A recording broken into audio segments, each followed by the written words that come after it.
गेल्या अनेक दिवसांपासून राज्यातील शिक्षकांना अशैक्षणिक कामामध्ये गुंतवले जात असताना आता शिक्षण विभागाने पुन्हा एक नवीन आदेश दिलेला आहे आणि या नवीन आदेशामुळे राज्यभर शिक्षकांमध्ये मोठी नाराजी पसरली आहे।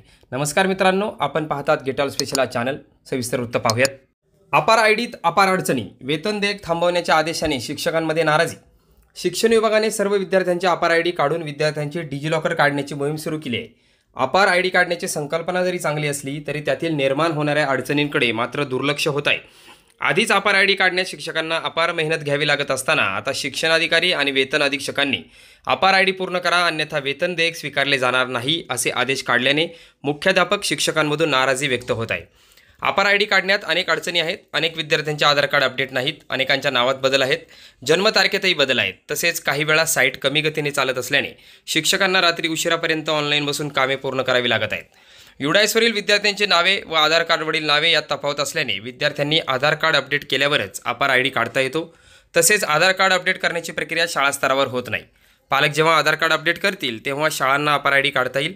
पालक देखील आधार कार्ड अपडेट करण्यात दिरंगाई करत आहेत।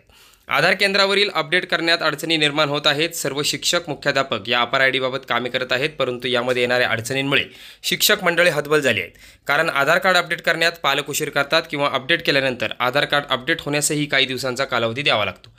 अशा अनेक अडचणींचा सामना करावा लागत असताना आता शिक्षणाधिकारी व वेतन अधीक्षक प्राथमिक यांनी अपार आयडीचे काम 40% अपूर्ण असून हे काम पूर्ण करून तसा अहवाल दिल्यानंतरच डिसेंबरचे वेतन देयक स्वीकारले जाईल, अन्यथा स्वीकारले जाणार नाही असे पत्र 13 डिसेंबरला काढल्याने नाराजी व्यक्त होत आहे।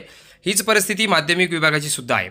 आता काम करूनही अपार आयडीमध्ये अनेक अडचणी येत असल्याने यामध्ये शिक्षकांचा काय दोष असा प्रश्न आता निर्माण होत आहे।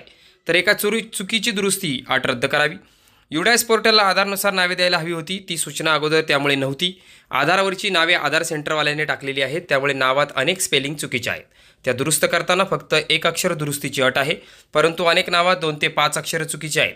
त्यामुळे ही एका अक्षराची दुरुस्ती अट रद्द करून 4 ते 5 अक्षर दुरुस्ती परवानगी दिली तर कामे लवकर होतील, असंही या निमित्ताने पुढे येत आहे।